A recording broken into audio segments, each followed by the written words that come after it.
Hello everyone.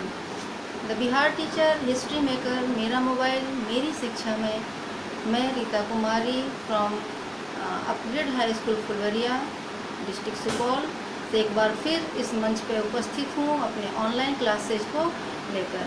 तो इसके पहले हमने पिछले प्रीवियस ईयर भी बहुत सारे वीडियोज़ डाले हैं और इस पर अपनी ऑनलाइन क्लासेज ली है।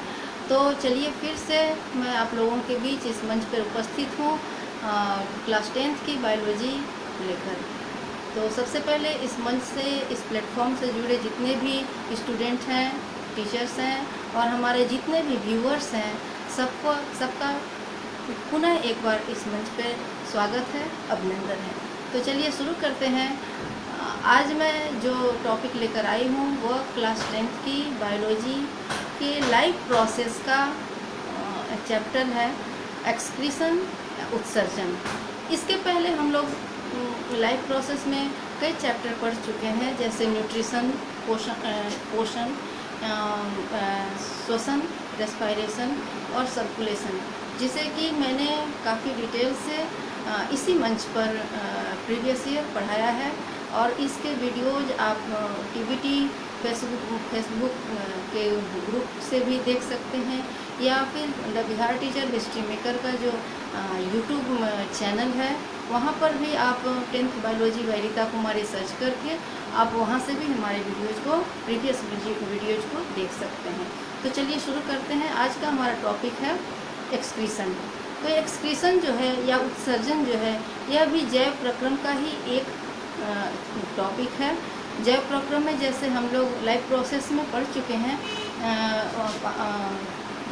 पोषण के बारे में पढ़े हैं, जिसके अंतर्गत हम लोगों ने डाइजेशन पढ़ा, फिर श्वसन के बारे में पढ़ चुके हैं और सर्कुलेशन के बारे में पढ़ चुके हैं। तो इसके बाद फिर आज का हमारा टॉपिक है एक्सक्रीशन। तो एक्सक्रीशन क्या है या उत्सर्जन क्या है? उत्सर्जन जितने भी जो भी ऑर्गेनिजम्स हैं उसमें जो मेटाबॉलिक एक्टिविटीज़ होती है, जो भी उपापचयी क्रियाएं होती है, जैसे आपका डाइजेशन हो गया, रेस्पिरेशन है, सर्कुलेशन है, बहुत सारी उपापचयी क्रियाएं होती हैं। इन क्रियाओं के फलस्वरूप बहुत सारे वेस्ट प्रोडक्ट्स, उत्सर्जी पदार्थ का निर्माण होता है। और इन उत्सर्जी पदार्थों को जीवों के शरीर से बाहर निकालने का जो प्रोसेस है, जो प्रक्रिया है, उसे ही उत्सर्जन कहते हैं। तो इसकी परिभाषा देख लेते हैं कि जीवों के शरीर से उपापचयी क्रियाओं के फलस्वरूप उत्पन्न अपशिष्ट पदार्थों का शरीर से निष्कासन की जो प्रक्रिया है, उसे ही उत्सर्जन या एक्सक्रीशन कहते हैं। इसका अगर इंग्लिश में भी हम परिभाषा पढ़ सकते हैं, जान सकते हैं कि excretion is a biological process. Excretion is a biological process by which an organism removes harmful metabolic waste from the body। तो यह जो है एक्सक्रीशन, यह विभिन्न तरह की जो उपापचयी क्रियाएं होती है, उसके फलस्वरूप जो उत्सर्जी पदार्थ का निर्माण होता है, उन उत्सर्जी पदार्थों को शरीर से बाहर निकालने की जो क्रिया है, उसे उत्सर्जन कहते हैं।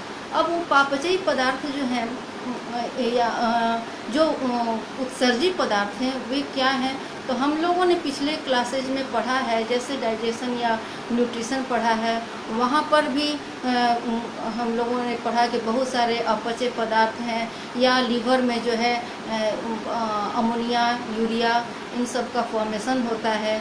इसके अलावा बॉडी में बहुत सारे वेस्ट प्रोडक्ट्स बनते हैं, जैसे स्किन के थ्रू जो हमारे पसीना जो निकलता है, या यूरिन का जो डिस्चार्ज होता है, ये सब वेस्ट प्रोडक्ट्स हैं। तो इन वेस्ट प्रोडक्ट्स का, या फिर श्वसन में हम लोगों ने देखा कार्बन डाइऑक्साइड का निर्माण होता है, जिनका कि सजीवों के शरीर में रहने से बहुत सारी हार्मफुल उसका इम्पैक्ट आता है। तो इसलिए इसको बॉडी से बाहर निकालना ज़रूरी है। तो इस क्रिया को ही उत्सर्जन कहते हैं। अब है कि उत्सर्जन की ज़रूरत क्या है, उत्सर्जन क्यों ज़रूरी है? तो हमारे शरीर में बहुत सी उपापचयी क्रियाएं होती हैं, जैसे पाचन, श्वसन, परिवहन इत्यादि। इन क्रियाओं में ग्लूकोज हम लोग पहले ही पढ़ चुके हैं कि ग्लूकोज और वसा अम्ल का ऑक्सीकरण होता है, या प्रोटीन का विखंडन होता है, या फिर कार्बन डाइऑक्साइड का निर्माण होता है। तो ये सभी जो वेस्ट प्रोडक्ट्स हैं, ये सभी जो पदार्थ हैं वो हमारे शरीर के लिए अनुपयोगी है, हानिकारक है। तो स्वाभाविक सी बात है, जब हानिकारक पदार्थ जब बॉडी में रहेंगे तो वो क्या करेंगे, उसका कुछ न कुछ हार्मफुल प्रभाव पड़ेगा, बहुत तरह की बीमारियां होंगी, अलग डिफरेंट ऑर्गन जो हैं उससे प्रभावित होंगे, हमारे और भी टिश्यूज ऑर्गन सिस्टम उससे अफेक्टेड होंगे। तो इसलिए इन उत्सर्जी पदार्थों का शरीर से बाहर निकालना अनिवार्य है। इसलिए उत्सर्जन की क्रिया जो है वह आवश्यक है, और उत्सर्जन के फलस्वरूप जो हमारे इंटरनल ऑर्गन हैं, हमारे जो सेल्स हैं, टिश्यूज हैं, वो काफ़ी फिर सुचारू रूप से अपने कार्यों को संपादित करते हैं। इसलिए उत्सर्जन की क्रिया आवश्यक है। और दूसरा और भी कारण है कि उत्सर्जन जो है सजीवों के शरीर में जल संतुलन या जिसको ऑस्मो रेगुलेशन कहते हैं, उस क्रिया में भी मदद करते हैं। तो आज हम लोगों ने देखा कि उत्सर्जन क्या है, उत्सर्जन क्यों आवश्यक है। बाकी इसके डिटेल्स को हम नेक्स्ट वीडियो में पढ़ेंगे। तब तक के लिए be careful, be healthy. Thank you.